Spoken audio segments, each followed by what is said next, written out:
Mengapa lobster hidup tidak dikirim menggunakan air, melainkan serbuk kayu? Ternyata metode ini sudah lama digunakan dalam industri perikanan karena jauh lebih efektif. Sekilas cara ini memang terdengar aneh.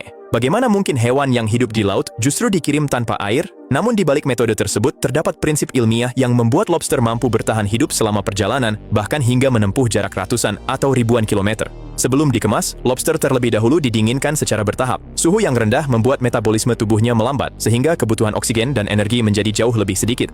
Dalam kondisi yang lebih tenang ini, lobster dapat bertahan lebih lama tanpa harus terus berada di dalam air. Setelah itu, lobster disusun rapi di dalam kotak yang berisi serbuk kayu atau sekam. Bahan ini berfungsi menjaga kelembapan di sekitar tubuh lobster sekaligus menjadi bantalan alami yang melindungi cangkangnya dari benturan selama proses pengiriman. Di dalam kotak juga diletakkan es untuk mempertahankan suhu tetap dingin, sehingga kondisi lobster tetap stabil hingga tiba di tempat tujuan.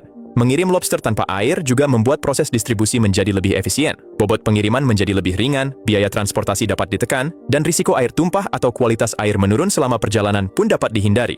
Tak heran jika metode ini telah lama digunakan oleh banyak pelaku industri perikanan dan eksportir seafood di berbagai negara. Sesampainya di tujuan, lobster biasanya langsung dimasukkan kembali ke dalam bak berisi air laut yang bersih.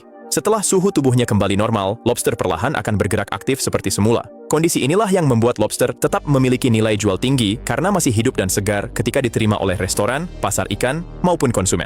Meski terlihat sederhana, perpaduan suhu dingin, serbuk kayu, dan teknik pengemasan yang tepat menjadi kunci keberhasilan pengiriman lobster hidup. Berkat metode ini, lobster dapat menempuh perjalanan jauh dengan aman hingga akhirnya tiba di berbagai daerah, bahkan ke pasar internasional dalam kondisi tetap hidup dan siap dipasarkan.